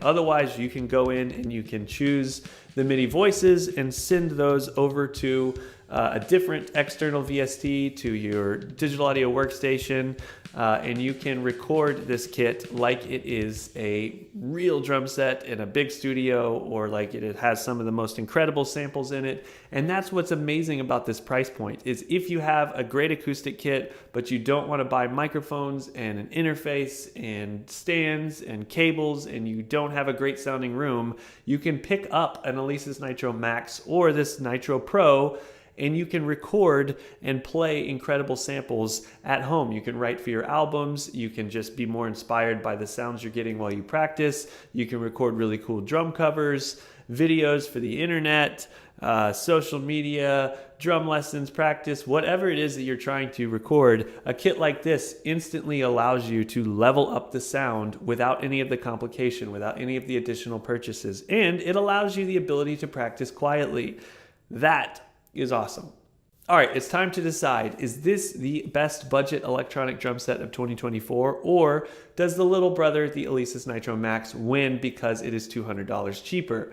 That is a question you're going to have to answer with your bank account, because for me, the $599 that this kit retails at is an incredible value, and it is a better playing experience. It is a longer lasting playing experience. You're going to be able to be more creative with the extra choke on the cymbal, the dual zone of the toms. The sturdier rack is going to last longer. You can play double kick with the kick pedal, even if you don't plan on doing it now, because it does come with a single kick. One day you might want a double kick pedal, so having that is always a great option. And really just the experience in itself, I believe, is worth the $200 if you have it. If you don't have it, or you're trying to go as budget friendly as possible, then the Alesis Nitro Max is your friend all day. In fact, you can get the one with the expansion pack for still less than the Nitro Pro kit, which comes with an extra tom and an extra cymbal. But I'm sure there's going to be an Alesis Nitro Pro expansion pack coming very soon, and you'll definitely want to get it because this kit is amazing. So thanks for tuning in. Let's check it out, play you out a little bit more, and don't forget to go check out my demo of this kit over at Sweetwater. I also did a full demo of the Nitro Max kit as well for Sweetwater. And of course, you're going to get an incredible playing experience and buying experience when you purchase the kit from Sweetwater. And I actually work at Sweetwater. So I say this because I know from experience, I've been saying it for years, but I also do work at Sweetwater now. So that's one of those things where every day I get to see how well they treat people, and it's a lot of fun. It's a lot of fun to work there, and it's a lot of fun to get to do things like we brought this thing out of the box, and I recorded the demo in our video studios at Sweetwater of this kit, and that was my first experience with it, and I'm just like, whoa, this thing is incredible, and I can't wait to see what you all do with it. So thanks for watching. Go play some drums.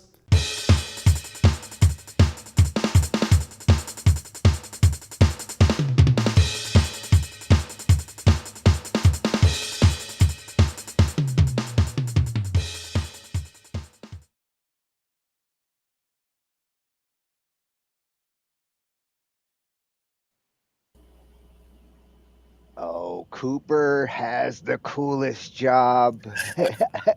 Yes, indeed. Gotta love playing with the toys. And hey, you're a great salesman, because I'm going with the pro. I need that. I need that double kick. More than the extra tom and snare, or tom and cymbal.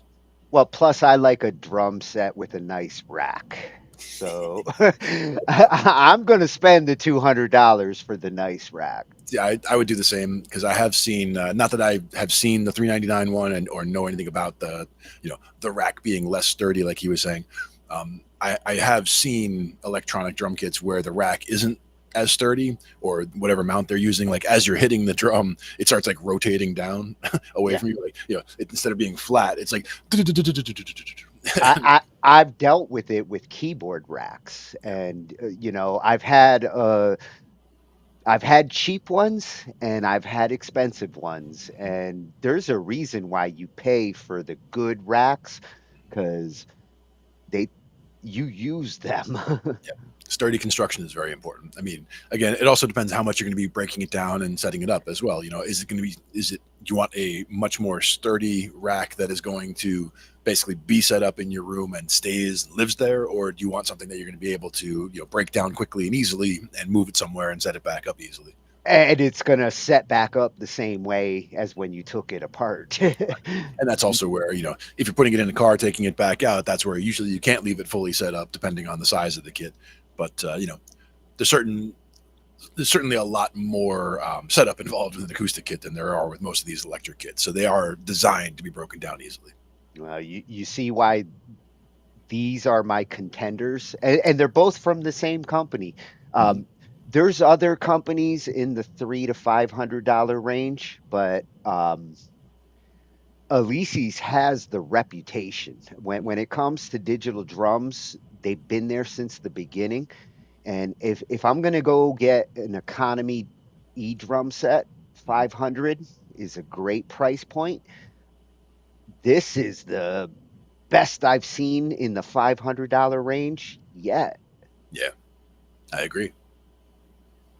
And I mean, if Zildjian can like loosen up a little bit, bring it down like $4,000. Maybe not this year, but maybe by Christmas 2 years from now, maybe we'll see. It is Otherwise, new technology, so the new technology is going to be much more expensive. Santa's going to need a bigger bag. I think he needs a bigger bag. Yes. Yeah. So that was at Cooper Drummer, with a 3 instead of the E's over on YouTube. Awesome to have like a Sweetwater insider, between Sweetwater and Drumeo tonight. Like, we've seen a lot of talent in this drum world. Oh yeah, and Sweetwater is one of my go-tos. Gone there for many times. Both me and Mike, we both get a lot of stuff there. Yeah, it's nice to just have a reliable source when you are spending the kind of money that like we sometimes spend. Yep. I've gone through 4 or 5 music stores online and in the physical world over my musical career. Mm-hmm. And it's nice to be able to settle like in a comfortable, reliable online retailer. I wish I could go try the toys. If there was a Sweetwater near me, I'd be a regular. Exactly. It is fun to be able to go in and try the things out. But once you do know what you want, this is a good place to check when you're comparing prices. And like you're saying about him having the best job, like, the boss came over and said, "Hey, I want you to go get that box of drums, go set it up over in the studio there and do a demo." It's like, yeah. And tell me what you think of it. Yes, I will. I would pay you.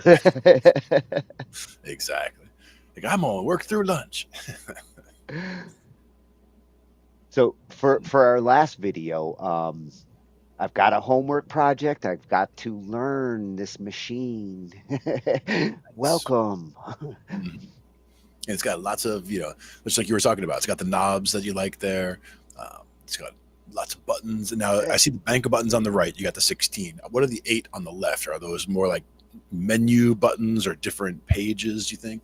Well, it's meant to be both a drum controller, drum pads. It is a finger bangers machine, right? But all the console controls and the additional knobs, these are all controllers that can be programmed or utilizing them in the built-in engine, because this has a built-in sound engine. Nice. Contact sounds can be loaded into this and run independent of a computer. Very cool.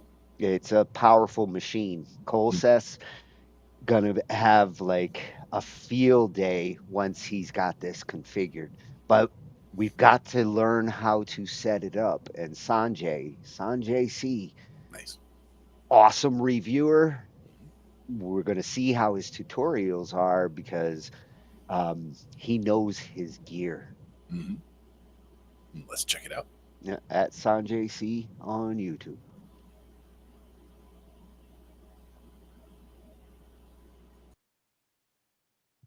In this video, I'll show you how to set up your Maschine PLUS from scratch and make your first beat. We'll connect to Wi-Fi, set up your account, then I'll show you how to create a new beat and show you some of the standalone features of Maschine PLUS, including how to record and sample external sounds. This video is great for new and experienced Maschine users because you'll get up and running with the latest features in Maschine PLUS quickly.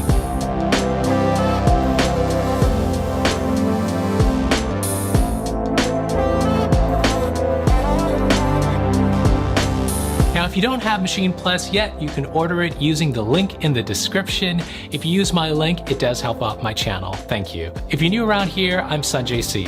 I have tons of videos about music production and a full series on Maschine Micro on my channel. Consider subscribing if you haven't already. I always bring you the latest gear and easy to follow tutorials. Let's get started. Remove your Maschine PLUS from the box and connect the power cable. You can lock the cable by turning the cable clockwise. Next, connect your audio out cables to your speakers or audio interface. You can also connect headphones. Turn on Maschine by pressing the power button here for a couple seconds. The first thing you'll need to do is connect to your Wi-Fi. Maschine PLUS needs Wi-Fi to enable you to connect to your native account and download sounds and updates. After connecting to Wi-Fi, you can log in to your native ID by scanning the QR code with your mobile phone. This process will register your Maschine PLUS. You'll only need to do this once. Also, update your machine to the latest firmware to make sure you have all the latest features. When you load it for the first time, the demo project will open, and this is a great place to start exploring.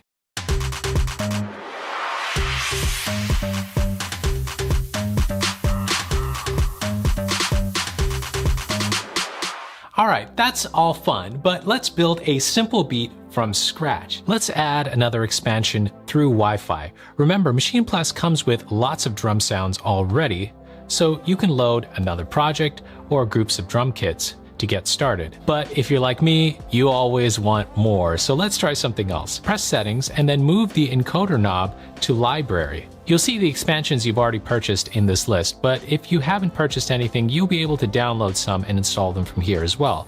They will install over Wi-Fi. Let's install Lilac Glare. Now that the expansion is installed, we're going to need to create a new project. Press the File button and hit New. If you don't want to save the modifications to the project you're working on, hit Discard. If you want to save it, you can click Save. So now we've got a blank session. Press the Browser button and you'll see Lilac Glare, the expansion we just installed. You can start browsing the kits with the encoder.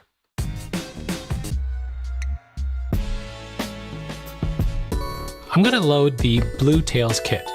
Press the Browser button to get out of the browser mode, and let's set the tempo to 90 BPM. Press Pattern and one of the clear pads, and press Shift and Metronome to turn on the metronome. Now we've got some drums here.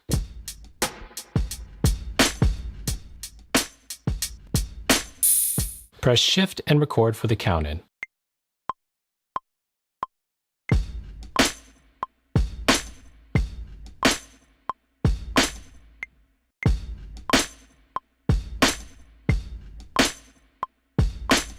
Now the timing doesn't sound perfect, so I'm going to quantize. If you press the Shift and Quantize button, it'll quantize it perfectly. You can also use Shift and Quantize 50% for a more natural sound. I'm going to use that.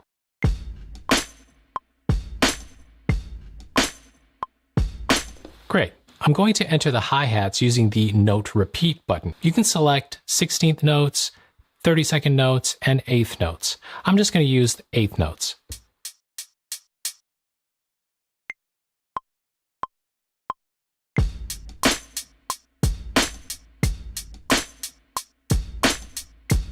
Alright, next let's try one of the native instruments included instruments. This is unique to Maschine standalone. No computer connected, and you have access to all these cool instruments. I want to try Massive. Let's create a new group, press the browser button, and let's navigate to Instruments. Let's select Massive, and now we can start auditioning the sounds. I'm going to filter these sounds by synth pad.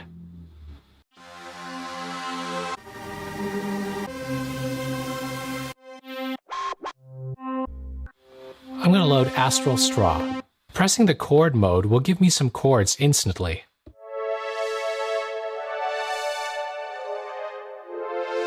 But I like changing this to the chord set mode, which gives me chord progression ideas.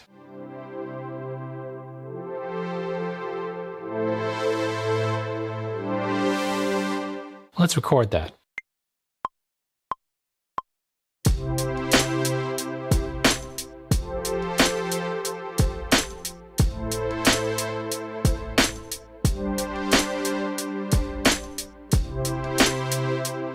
You can start modifying the sound from here.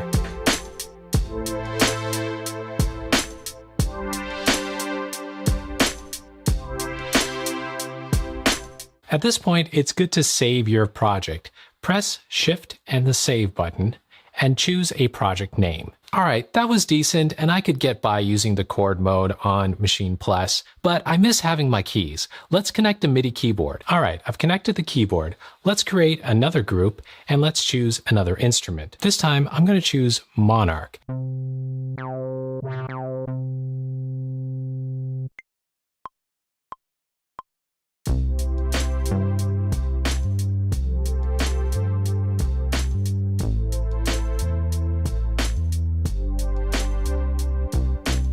Now don't forget, after you've recorded this, you can always change the sound of the instrument as well.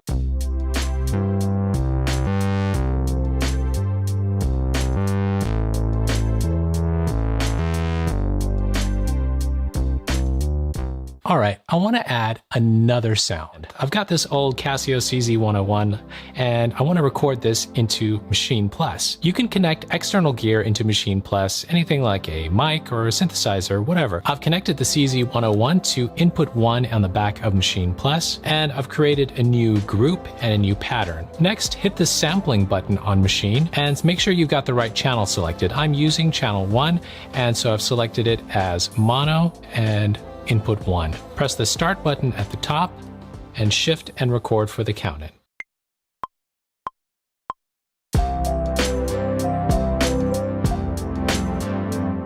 Alright, I just recorded one bar. Let's listen to that.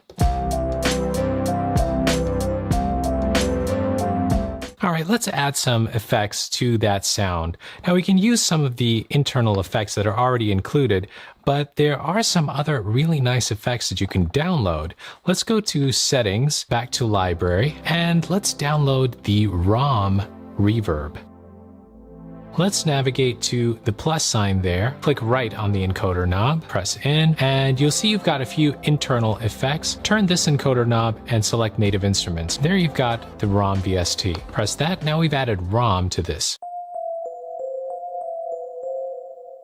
It's awesome, it already sounds good. Let's play that.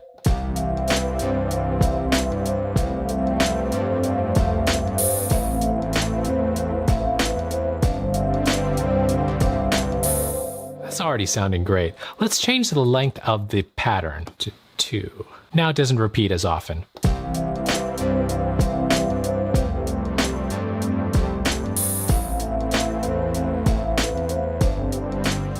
Finally, let's add some effects using the performance strip right here. I've clicked the drum group, so we're going to put the effects on the drums. Press Shift and Perform, and it's put the filter effect on the drums. Let's play it.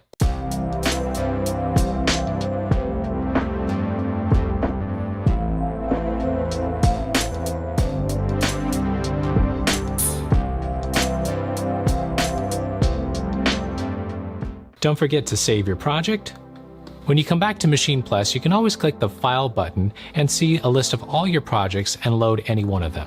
Don't forget to hit the like button and subscribe. Keep an eye on my channel for more Maschine Plus tips and videos.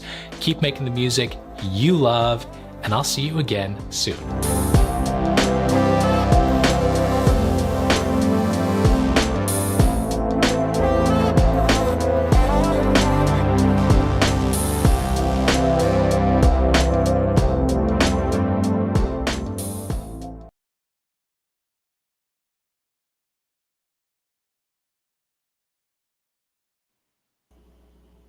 Oh, never forget to save.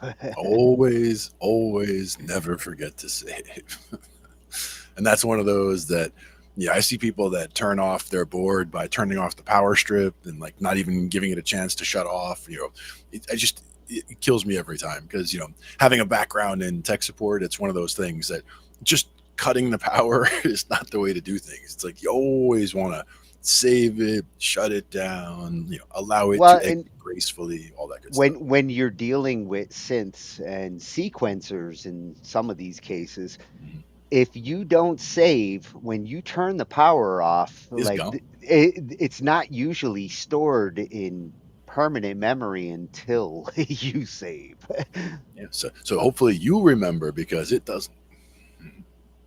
But Cole is going to have a blast with this toy because the fact that you can take these native instrument contact samples and just bring them into the machine without having to use a computer.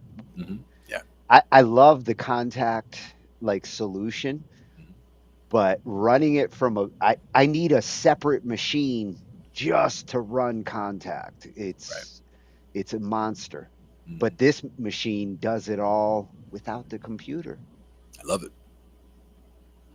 I think I might need one of those too. Yeah, well, he got a good deal on it. That's why he jumped on it. I like the lights, the little strip. When he was doing the filter, going back and forth, the little lights on there to like. And the little slider approach on certain settings like that. That's what I want to do. Yep, exactly. Like a mini little touch screen, touchpad. Yeah. Plus, I do like knobs. You know, you should have at least some knobs on a machine. I'm seeing about 8 knobs there, so there you go. Plenty of knobs for you. Yeah. Hopefully, one day I'll get Native Instruments to hook me up with the complete solution because I want it. Very cool. A lot of good stuff today. A lot of drum stuff. Thank you, Sanjay C. Yep. I needed to know that. And nice condensed review going through a lot of the different features, like walk you through a lot of the stuff there. So that's going to be, you know, very helpful for you, especially when you're going in working with Cole there to get them all set up, started. Well, and he has a pleasing approach to how he explains it, you know, because intimidating hardware, it's like, and he's like, well, you know, just go here, press this, don't forget this button. With this kind of hardware, you gotta get familiar with at least certain buttons and knobs because that's their user interface. Sanjay just showed me all that I need to know.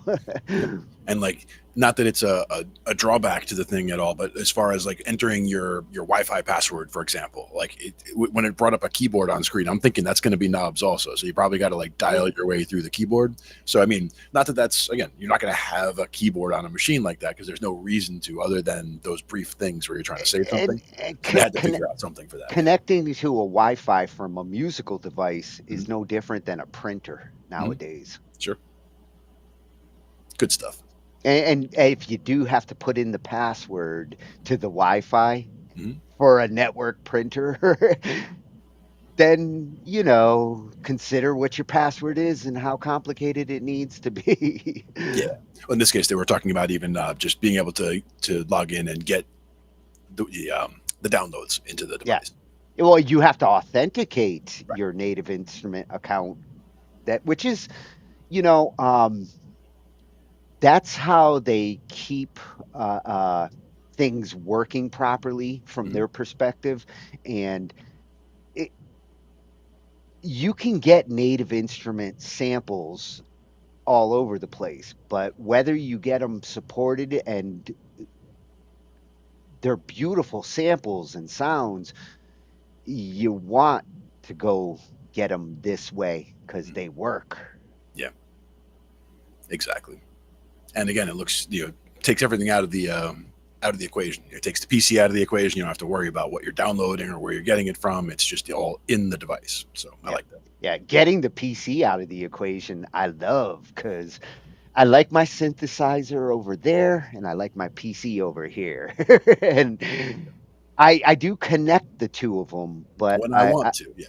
I like for my instrument to be able to function without needing the computer. Yeah, for sure. Well, great stuff. We're getting through the drums. There's a few more drum topics that we're going to explore over the next couple of months. Yep. I like it. We're hitting a lot of different subjects, a lot of ground covering.